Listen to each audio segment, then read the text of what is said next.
नमस्कार दोस्तों, जय हिंद, वंदे मातरम। आप सभी का स्वागत अभिनंदन है आपके अपने YouTube फैमिली शिक्षकों के परिवार जायसवाल कोचिंग सेंटर पर पावर्ड बाई शिक्षा ही प्रकाश है।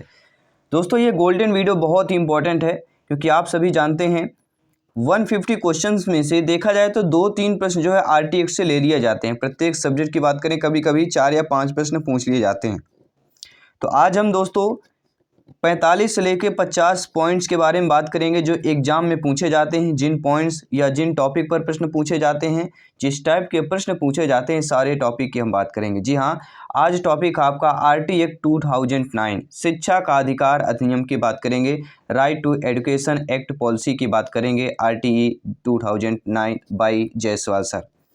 महत्वपूर्ण बिंदुओं की बात करेंगे, साथ ही साथ हम महत्वपूर्ण जो प्रश्न हैं उनके उत्तर की भी बात करेंगे। ठीक है, 45 से 50 प्रश्न करेंगे, 1 लाइनर प्रश्न करेंगे, क्वेश्चन टू आंसर करेंगे डायरेक्टली। और बाकी क्लासेस चल रही हैं जिसका आई बटन पे यहाँ पे लिंक दे दिया गया है। प्रत्येक क्लास फ्री ऑफ कॉस्ट है क्योंकि यह है राष्ट्र हित में TT फैमिली है, शिक्षकों का परिवार है। साथियों, शिक्षा के महत्व को ध्यान में रखते हुए राज्य के नीति निर्देशक तत्व एवं संविधान के अनुच्छेद 45 में 14 वर्ष तक के आयु के बच्चों को निःशुल्क एवं अनिवार्य प्राथमिक शिक्षा RTE की व्यवस्था करने के निर्देशन इस अधिनियम में दिए गए हैं। इसके साथ ही इस एक्ट को 1 दिसंबर 2002 को 14 वर्ष तक के बच्चे हेतु निःशुल्क एवं अनिवार्य शिक्षा अधिकार को मूल अधिकार बनाने एवं बच्चों को शिक्षा के अवसर प्रदान करने हेतु माता पिता एवं अभिभावक का मूल कर्तव्य बनाने के लिए संविधान में संशोधन 86वां संशोधन अधिनियम 2002 पारित किया गया। इस संशोधन के तहत संविधान में एक नया अनुच्छेद 21A जोड़ा गया। क्या जोड़ा गया? एक 21A जोड़ा गया जो कि 45 अनुच्छेद में संशोधन किया गया है। आइए RT act 2009 most important 1 liner करते हैं। जी हाँ, गोल्डन वीडियो है, गोल्डन अपॉर्चुनिटी आप सभी के लिए आगामी एग्जाम के लिए। Right to education RT act 2009 कब लागू हुआ? पहला प्रश्न स्क्रीन पर है। पहला प्रश्न काफ़ी बार पूछा जाता है। ठीक है, बहुत ही सिंपल सा है कि RT एक्ट 2009 कब लागू हुआ है। तो आपका जवाब क्या होना चाहिए? आपका जवाब होना चाहिए 1 अप्रैल 2010। जम्मू कश्मीर को छोड़कर 1 अप्रैल 2010 को जो है RT एक्ट 2009 लागू हुआ है। दूसरा प्रश्न यहाँ पे पूछा जा रहा है, क्या पूछा जा रहा है? निःशुल्क एवं अनिवार्य शिक्षा। जी हाँ, निःशुल्क एवं अनिवार्य शिक्षा को मूल अधिकार के रूप में किस अनुच्छेद में जोड़ा गया था? सभी लोग बताइए, अभी हमने बात भी किया है। तो निःशुल्क एवं अनिवार्य शिक्षा को मूल अधिकार के रूप में किस अनुच्छेद में जोड़ा गया? हमने आपको बताया था, क्या बताया था? यहाँ पे अनुच्छेद 21A जोड़ा गया। ठीक है, हमने बताया भी आपको, और वही देखिए प्रश्न भी पूछ लिया गया है। तो अनुच्छेद 21A जोड़ा गया, नोट कर लेना है। अगला प्रश्न पूछा जा रहा है, यहाँ पे क्या पूछा जा रहा है? प्रश्न बहुत अच्छा है कि शिक्षा के अधिकार अधिनियम के तहत प्राथमिक कक्षाओं में छात्र एवं शिक्षा का अनुपात कितना होना चाहिए? सभी बताइएगा। जी हाँ, RT एक्ट 2009 के अकॉर्डिंग या इसके तहत देखा जाए प्राथमिक प्राइमरी लेवल की कक्षाओं में छात्र एवं शिक्षक का जो अनुपात होना चाहिए वह कितना होना चाहिए? वह सभी जानते हैं 130। क्या मैं सही कह रहा हूँ? सभी लोग बताइए।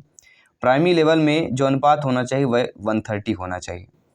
अगला यहाँ पे प्रश्न है, RTE 2009 के तहत शिक्षक के लिए एक सप्ताह में न्यूनतम कितने घंटे कार्य होते हैं? जी हाँ, एक सप्ताह में पूछा गया है।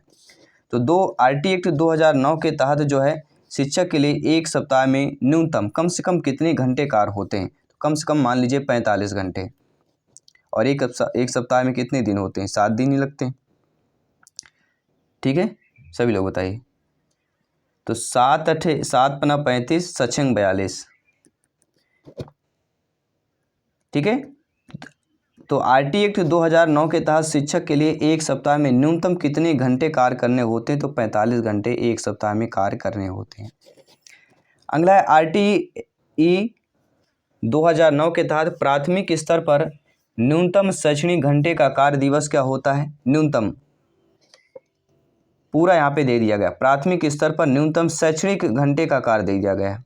तो शैक्षणिक घंटे की अगर बात करें टोटल 800 घंटे अगर घंटे में पूछा जाता है, और दिन में पूछा जाएगा तो लगभग आपका 200 दिन। कितना? दिन में पूछा जाएगा 200 दिन, और घंटे में कितना होता है आपका? 800 घंटे।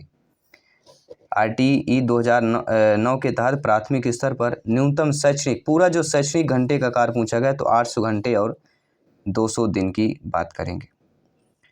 अगला प्रश्न क्या दिया गया है, निःशुल्क एवं अनिवार्य शिक्षा आरटीई के अधिकार में किस आयु वर्ग के बच्चों को रखा गया है। तो सभी लोग जानते हैं यह 4 से लेकर 14 वर्ष तक के बच्चों को रखा गया है। जी हाँ, और इसमें यही ये निगेटिविटी है कि 14 वर्ष से आगे के बच्चों को यहाँ पे कुछ भी बातचीत नहीं की गई है। 14 से लेकर 18 वर्ष तक के बच्चों को कुछ भी बात नहीं किया गया है। ठीक है, अगला प्रश्न है, आरटीई 2009 के तहत प्राइवेट स्कूलों में कितने प्रतिशत सीटें निर्धन विद्यार्थियों के लिए आरक्षित होगी। जी हाँ, आरटीई 2009 के तहत जो है प्राइवेट स्कूलों में भी कितने प्रतिशत निर्धन विद्यार्थियों के लिए आरक्षित होती हैं। तो सीटें भी जो है निर्धन के लिए आरक्षित होती हैं। और अक्सर देखोगे अगर आपका राशन कार्ड बना है, ठीक है, बीपीएल कार्ड बना हुआ है, तो अक्सर फ्री में पढ़ाई होती है प्राइवेट स्कूलों में, देखा जाता है। तो वही अकॉर्डिंग तो यहाँ पे कितना हो जाएगा, 25% की बात करेंगे। जी हाँ, निर्धन विद्यार्थियों के लिए आरक्षित जो सीटें हैं वह आपकी 25% हैं। जो गवर्नमेंट जॉब पर नहीं है, जिनका कोई बिजनेस धंधा नहीं है, वो आपके निर्धन कैटेगरी पर आते हैं। और अक्सर देखे होंगे शहरों में जो प्राइवेट स्कूलें होती हैं, अगर बीपीएल कार्ड बना हुआ है, गरीबी रेखा से नीचे जीवन यापन करने वाले जो आपका बनता है, तो उन बच्चों के लिए बहुत ही या उनके बच्चों के लिए बहुत ही निर्धन विद्यार्थियों पर गिना जाता है। और उनके लिए प्रत्येक प्राइवेट स्कूलों में आरटीई 2009 के तहत 25% जो है सीटें आरक्षित की जाती हैं। 25% आपको, ठीक है, निर्धन विद्यार्थियों को एडमिशन लेना ही पड़ेगा। अगला प्रश्न है, आरटीई को लोकसभा में कब पारित किया गया। जी हाँ, आरटीई को आरटी एक्ट शिक्षा का अधिकार अधिनियम जो 2009 है, इसको साथियों 4 अगस्त, जी हाँ 4 अगस्त 2009 को जो है पारित किया गया था। कब किया गया था, 4 अगस्त 2009 को पारित किया गया था। अगला है एसएमसी। एसएमसी का मतलब क्या होता है, स्कूल मैनेजमेंट कमेटी की बात करेंगे। इसका अध्यक्ष कौन होता है, तो एसएमसी का अध्यक्ष कौन होता है, अर्थात स्कूल मैनेजमेंट कमेटी का जो अध्यक्ष कहलाता है वह पेरेंट्स कहलाते हैं। अर्थात कौन होते हैं, पेरेंट्स, अर्थात अभिभावक की बात करेंगे, अभिभावक। ठीक है,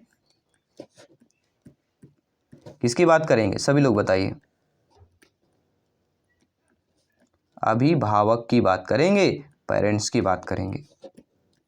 तो एसएमसी स्कूल मैनेजमेंट कमेटी का जो अध्यक्ष होता है वह पेरेंट्स होते हैं, अर्थात अभिभावक होते हैं। अगला प्रश्न है, राज्यसभा में आरटीई एक्ट कब पारित हुआ। देखिए, लोकसभा में हमने आपको बता दिया 4 अगस्त 2009 को ये लोकसभा में पारित हुआ था। और सभी लोग जानते हैं 2 सदन हैं, एक उच्च सदन, एक निम्न सदन। निम्न सदन में लोकसभा आता है, उच्च सदन में राज्यसभा आता है। तो निम्न सदन में अर्थात लोकसभा में 4 अगस्त 2009 को पारित हुआ। वहीं पर अगर प्रश्न पूछा जा रहा है कि राज्यसभा में अर्थात उच्च सदन में आरटीई एक्ट कब पारित हुआ था, ये साथियों ये पारित हुआ था आपका 20 जुलाई 2009। जी हाँ, ये डेट याद रखिएगा, 20 जुलाई 2009 को राज्यसभा में हुआ और 4 अगस्त को कब हुआ, आपके लोकसभा में। तो पहले आपके राज्यसभा में हुआ है क्योंकि जुलाई पहले आता है। ठीक है, तो 20 जुलाई 2009 को कब हुआ, आपके राज्यसभा में। इसके बाद आपका 4 अगस्त 2009 को लोकसभा में पारित होगा। अगला यहाँ पे प्रश्न है, आरटीई को राष्ट्रपति के द्वारा मंजूरी कब प्रदान की गई। जी हाँ, जो शिक्षा का अधिकार अधिनियम 2009 है, इसको राष्ट्रपति के द्वारा मंजूरी कब प्रदान की गई है। तो साथियों 26 अगस्त, जी हाँ 26 अगस्त 2009, ये डेट याद रखिएगा। 26 अगस्त 2009 को राष्ट्रपति के द्वारा जो है मंजूरी प्रदान की गई आरटीई एक्ट को। किसकी बात करेंगे, 26 अगस्त 2009 की बात करेंगे। अगला प्रश्न है, यदि प्राथमिक स्तर पर 150 से अधिक बच्चे हों तो इनके लिए क्या प्रावधान रखा गया है। तो आरटीई 2009 के अकॉर्डिंग देखा जाए, अगर किसी भी विद्यालय प्राथमिक स्तर पर 150 से अधिक बच्चे हैं तो उस पर देखिए एक क्या होना चाहिए, एक आपका पहले तो प्रधानाध्यापक होना चाहिए। क्या होना चाहिए, एक आपका प्रधानाध्यापक होना चाहिए और इसके साथ साथ ही 5 शिक्षक होना चाहिए। अगर 150 से विद्यार्थी हैं प्राइमरी लेवल में, प्राथमिक स्तर में, तो 5 शिक्षक और एक प्रधानाध्यापक होना चाहिए, नोट कर लीजिएगा। अगला प्रश्न यहाँ पे क्या पूछा जा रहा है, ध्यान दीजिएगा। आरटीई 2009 के अनुसार उच्च प्राथमिक स्तर पर अर्थात कक्षा 6 से 8 हेतु छात्र एवं शिक्षक का अनुपात क्या होना चाहिए। सभी लोग बताइए। जी हाँ, मिडिल स्कूल की बात करेंगे, उच्च प्राथमिक स्तर की बात करेंगे, इसमें जो छात्र और शिक्षक अनुपात होता है वह कितना होता है? सभी लोग बताइएगा। 35:1, अर्थात 35 बच्चों पर एक शिक्षक। 6 से लेके 8 तक की बात करेंगे, ठीक है, लेवल 2 की बात करेंगे। अगला है उच्च प्राथमिक स्तर पर अर्थात कक्षा 6 से कक्षा 8 तक के कितने बच्चे होने पर प्रधानाध्यापक की अपॉइंटमेंट अर्थात नियुक्त होती है। मान लीजिए अगर 6 से लेके 8 तक के बच्चों में क्लास में कक्षा में 100 से अधिक बच्चे हैं। कितने हैं? अगर 100 से अधिक बच्चे हैं तो इस पर जो है अपॉइंटमेंट किसकी होती है? प्रधानाध्यापक की हो जाती है। अगर 100 से अधिक बच्चे हैं, किस पर? 6 से लेके 8 तक की कक्षाओं की बात करेंगे, ठीक है। तो यहाँ पे कितने बच्चों की बात करेंगे? नियुक्ति अपॉइंटमेंट होती है प्रधानाध्यापक की 100 से अधिक बच्चों पर होती है।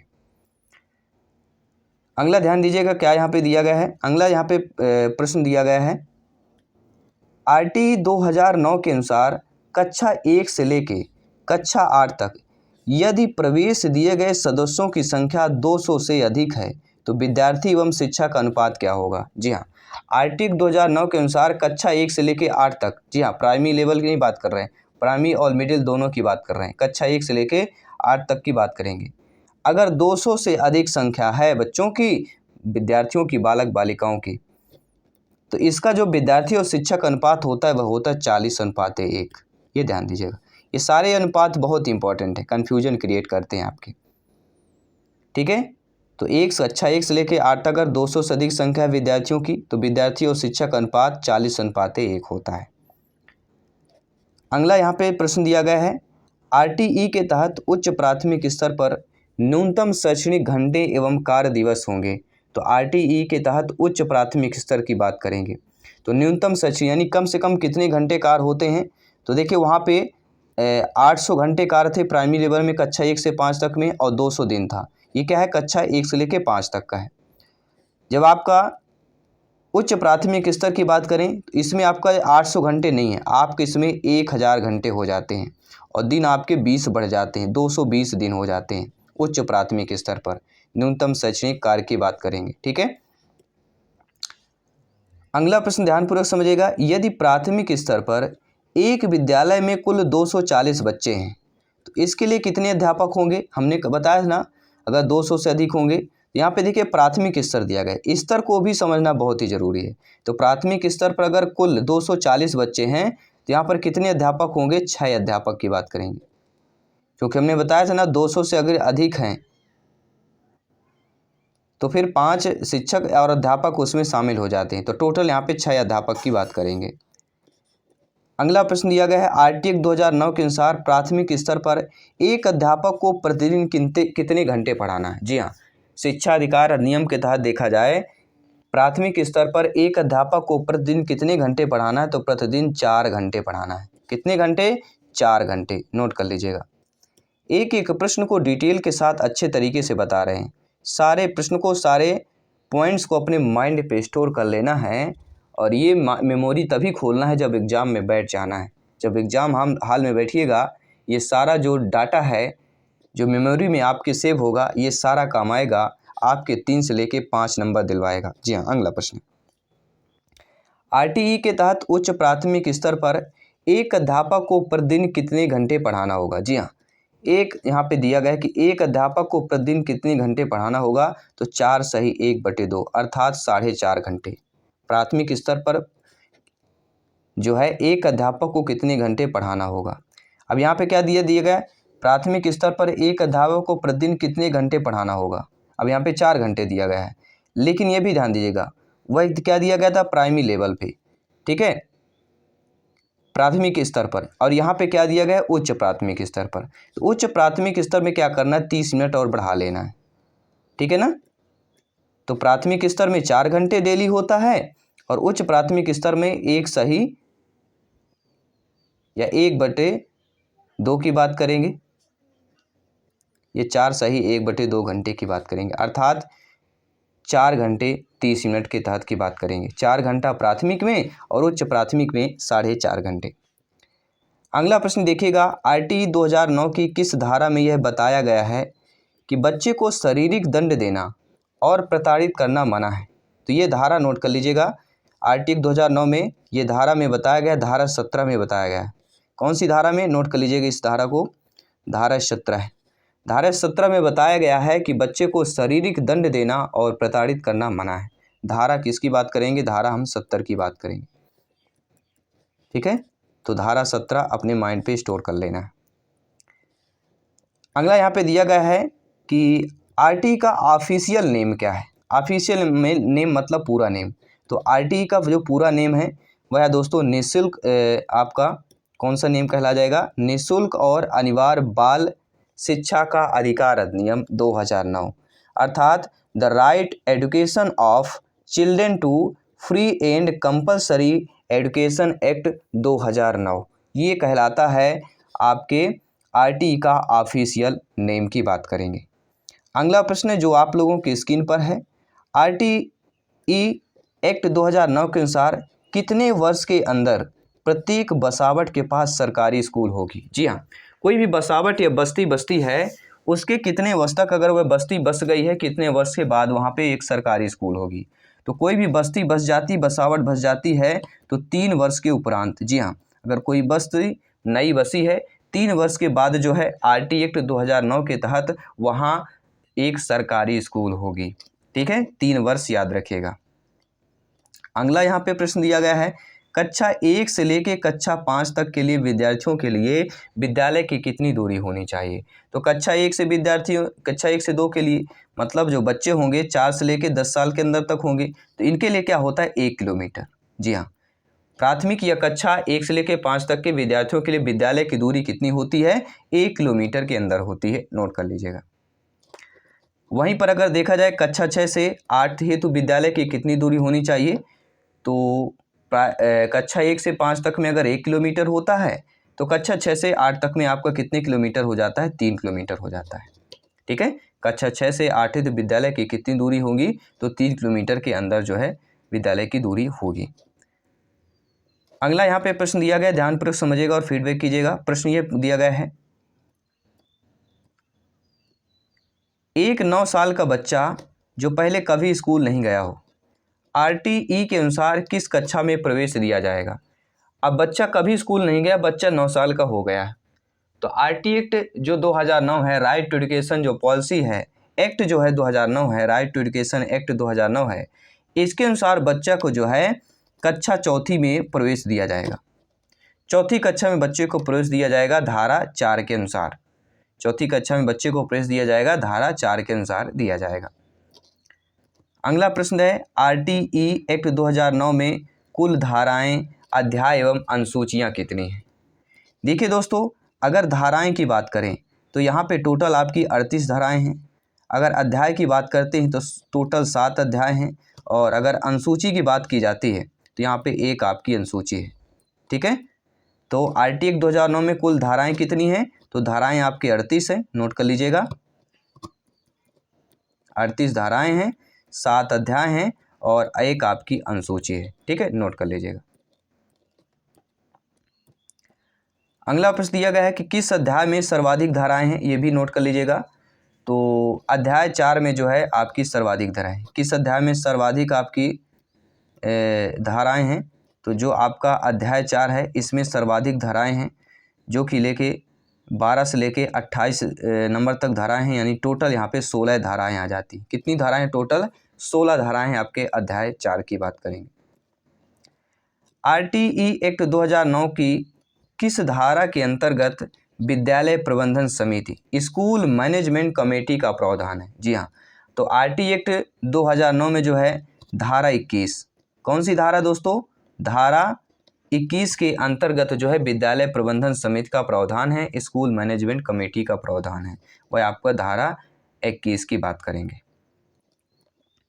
अगला है आरटीई धारा 17 का प्रावधान क्या है, तो आरटीई के जो धारा 17 है इस पर प्रावधान है बच्चों को शारीरिक दंड नहीं देना, या इस प्रकार से भी प्रश्न आ सकता है कि आरटी एक्ट के अनुसार किस धारा में प्रावधान है कि बच्चों को शारीरिक दंड नहीं देना है, धारा 17 का प्रावधान है, धारा 17 में प्रावधान है। दोनों प्रकार से प्रश्न पूछा जा सकता है। अगला दिया गया शिक्षा अधिनियम 2009 किस धारा में छात्र एवं शिक्षक अनुपात का वर्णन है? जी हाँ, छात्र और जो शिक्षकों का अनुपात हमने बताया जैसे, ठीक है, बच्चों की संख्या के अकॉर्डिंग, प्राथमिक और उच्च प्राथमिक स्तर विद्यालय के अकॉर्डिंग हमने बताया। तो शिक्षा अधिकार अधिनियम 2009 में जो है आपके धारा 25 नोट कर लीजिएगा, धारा 25 में जो है छात्र एवं शिक्षक का अनुपात वर्णित है, वह धारा 25 की बात करेंगे। अगला प्रश्न पूछा जा रहा है, आरटीई की किस धारा में यह बताया गया है कि शिक्षक प्राइवेट ट्यूशन नहीं पढ़ा सकता है? जी हाँ, जो गवर्नमेंट टीचर हैं वह प्राइवेट स्कूल में नहीं पढ़ा सकते हैं, ये धारा 28 में जिक्र है। किस धारा में है? धारा 28 में जिक्र है कि जो शिक्षक गवर्नमेंट है वह प्राइवेट ट्यूशन नहीं पढ़ा सकते, धारा 28 की बात करेंगे। अगला शिक्षा का अधिकार अधिनियम एक्ट 2000 जो 9 है आपका, इसमें किस पर ध्यान नहीं दिया गया है? तो हमने पहले ही बताया था पॉइंट पर कि 14 से लेके 18 या 14 वर्ष से पश्चात आने वाले जो बच्चे हैं इन पर जो है कोई चर्चा नहीं की गई है, इस पर ध्यान नहीं दिया गया है। तो 14 वर्ष से या 14 वर्ष के पश्चात या 14 वर्ष से अधिक बच्चों पर ध्यान नहीं दिया गया है। अगला प्रश्न यह है कि छात्र एवं शिक्षक अनुपात में क्या प्रधान अध्यापक शामिल होगा? तो छात्र और शिक्षक के अनुपात में प्रधान अध्यापक शामिल नहीं होता है, ये भी ध्यान देना, अनुपात में शामिल नहीं होता है। फिर वो क्या है, मैनेजमेंट के अकॉर्डिंग एक प्रधान अध्यापक बनाया जाता है। तो छात्र और शिक्षक के अनुपात में प्रधान अध्यापक शामिल जो है नहीं होता है, ये नोट कर लीजिएगा। अगला प्रश्न है, आरटीई अधिनियम 2009 के अनुसार विशेष आवश्यकता वाले बच्चों को किस शिक्षा व्यवस्था के अंतर्गत पढ़ना चाहिए? तो आरटीई अधिनियम 2000 जो 9 है दोस्तों, इस पर विशेष आवश्यकता वाले बच्चों को जो है जिस शिक्षा व्यवस्था के अंतर्गत पढ़ना चाहिए वह कहलाती हमारी कौन सी? हम बहुत बार जिक्र कर चुके हैं और आपकी है समावेशी शिक्षा प्रणाली या समावेशी शिक्षा व्यवस्था की बात करेंगे। अगला प्रश्न दिया गया है साथियों कि आरटीई एक्ट की कौन सी धारा अध्यापकों के कर्तव्य से संबंधित होती है? जी हाँ, ऐसी धारा का नाम बताइए जो आपके अध्यापकों के कर्तव्य से जो है संबंधित हो, तो वह धारा 24 है। धारा 24 में जो है या आरटीई एक्ट की धारा 24 में अध्यापकों के कर्तव्य से संबंधित हो जाता है, तो हम धारा 24 की बात करेंगे। अगला प्रश्न यहाँ पे दिया गया है कि एक प्राथमिक विद्यालय में कक्षा 1 से 5 तक में कुल 62 विद्यार्थी हैं। कितने हैं साथियों? टोटल 62 स्टूडेंट हैं। तो आरटीई अधिनियम 2000 के 9 के अनुसार वह कितने शिक्षक उपलब्ध कराने होंगे? सभी बताइए, कितने शिक्षक उपलब्ध कराने होंगे? 62 विद्यार्थी हैं प्राइमरी लेवल पर, तो यहाँ पे कम से कम 3 शिक्षकों की बात करेंगे। किसकी बात करेंगे? 3 शिक्षकों की बात करेंगे। अगला है, एक प्राथमिक शिक्षक को शिक्षक और तैयारी के लिए, जी हाँ, एक प्राथमिक शिक्षक को जो है शिक्षक और तैयारी के लिए कितने कार्य जो है घंटे प्रति सप्ताह आरटी एक्ट 2009 के अंतर्गत विहित किए गए हैं, वह आपके 45 घंटों की बात करेंगे। कितने घंटे की बात करेंगे? 45 घंटों की बात करेंगे। भारत सरकार ने बच्चों के लिए मुफ्त एवं अनिवार्य शिक्षा अधिकार अधिनियम किस वर्ष लागू किया? ये सभी बात कर चुके हैं। प्रत्येक प्रश्न पर इस सन का, इस वर्ष का जिक्र हुआ है और वह है आपका 2009। तो भारत सरकार ने बच्चों के लिए मुफ्त और अनिवार्य शिक्षा अधिकार अधिनियम 2009 में लागू किया गया। अगला है, भारत में जो है शिक्षा को बच्चों का मौलिक अधिकार घोषित करने वाला विश्व का कौन सा देश बन गया था? तो दोस्तों, भारत में जो है शिक्षा में बच्चों का मौलिक अधिकार घोषित करने वाला 135वां, जी हाँ साथियों, 135वां जो है देश बन चुका है, ये भी नोट कर लेना। अगला है, शिक्षा का अधिकार अधिनियम संपूर्ण देश में कब लागू किया गया? तो संपूर्ण देश में अगर बात करें तो आपका 1 अप्रैल 2010 की बात करेंगे। संपूर्ण देश में, पूरे देश में, पूरे भारत में जो है संपूर्ण देश में 1 अप्रैल 2010 को शिक्षा का अधिकार अधिनियम लागू किया गया। 1 अप्रैल 2010 की बात करेंगे। अगला प्रश्न है, निःशुल्क एवं अनिवार्य शिक्षा अधिकार अधिनियम RT 2009 के अनुसार 200 बालकों पर शिक्षकों की संख्या कितनी होगी? तो 200 बालकों पर शिक्षकों की संख्या 5 होगी। कितने हो? क्योंकि शिक्षक पूछा गया, तो शिक्षकों की संख्या यहाँ पे 5 हो जाएगी। एंड अगला प्रश्न है, निःशुल्क एवं अनिवार्य बाल शिक्षा का अधिकार अधिनियम 2009 RTE का विस्तार किस राज्य में नहीं किया गया था? तो जम्मू और कश्मीर में जो है नहीं किया गया था, ये आपको नोट कर लेना है। अगला प्रश्न है, निःशुल्क एवं अनिवार्य बाल शिक्षा का अधिकार अधिनियम 2009 की कौन सी धारा है जो सरकार को नियम बनाने की शक्ति देती है? वह धारा 38। जी हाँ, निःशुल्क एवं अनिवार्य बाल शिक्षा का अधिकार अधिनियम 2009 की धारा 38 राज्य सरकार को नियम बनाने की शक्ति देती है। वह धारा 38 में वर्णित किया गया है। कक्षा 1 से 5 तक के बालकों के संबंध में विद्यालय आसपास के कितने किलोमीटर की दूरी भीतर स्थापित किया जाएगा? तो 1 किलोमीटर हम बात कर चुके हैं। और वहीं पर 6 से लेके 8 तक के लिए कक्षा के लिए 3 किलोमीटर, ठीक है, इससे दूरी नहीं होना चाहिए। अगला है, RT 2009 के तहत अध्यापकों के प्रशिक्षण के लिए मानकों का विकास व लागू करने का अधिकार किसे होगा? तो केवल केंद्र सरकार को होगा। जी हाँ, RTE 2009 शिक्षा का अधिकार अधिनियम राइट टू एजुकेशन एक्ट 2009 के तहत अध्यापकों के प्रशिक्षण के लिए मानकों का विकास व लागू करने का अधिकार केवल सेंट्रल गवर्नमेंट को होगा, केंद्र सरकार का होगा। और यहाँ पर केंद्र सरकार कितना व्यय कर रही है? 25% जो है केंद्र सरकार यहाँ पे व्यय कर रही है। अगला है, शिक्षा के अधिकार की जो प्रकृति कैसी होती है? तो शिक्षा के अधिकार की जो प्रकृति होती है वह संवैधानिक होती है। किस प्रकार होती है? संवैधानिक रूप में होती है, नोट कर लीजिएगा। शिक्षा के अधिकार की जो प्रकृति होती है, जो कल्चर होता है, वह संवैधानिक रूप में होती है। एंड अगला प्रश्न है, RTE के तहत किस कक्षा तक बालक को रुकाया निष्कासित नहीं किया जा सकता? रुकाया निष्कासित मतलब बच्चों को पासिंग करना ही करना है, रुक नहीं, तो वह है कक्षा 8 तक। RTE के तहत जो है कक्षा 8 तक बालक को रुकाया निष्कासित नहीं किया जा सकता, ये नोट कर लीजिएगा, सभी लोग जानते हैं। ठीक है, तो ये रहे महत्वपूर्ण, हमने लगभग 45+ क्वेश्चन किए हैं। ठीक है, 1 लाइनर क्वेश्चन किए हैं राइट टू एजुकेशन पॉलिसी के। उम्मीद करता हूँ सारे कंक्लूजन हमने तय कर लिया है। जो जो प्रश्न में पूछा जाता है सारे टॉपिक पर हमने चर्चा किया, निचोड़ आपके लिए लाया ताकि आप लोग बेहतर तैयारी कर सकें। और जो आने वाले टॉपिक हैं, NCF 2005 का टॉपिक रहेगा और जो मनोवैज्ञानिक सिद्धांत हैं, इन सारे हम प्रश्न करने वाले हैं। सारे सब्जेक्ट की पेडागोजी करने वाले हैं, जो बहुत ही इम्पोर्टेंट होता है। शिक्षा शास्त्र शिक्षण विधियों की बात करेंगे। वहाँ की क्लासेस चल रही हैं, ज्वाइन कीजिए, अपनी तैयारी को बेहतर कीजिए, सिलेक्शन 101% पक्का कीजिए। मैं आपके साथ जयसवाल सर। सभी मित्रों को जय हिंद, वंदे मातरम, धन्यवाद।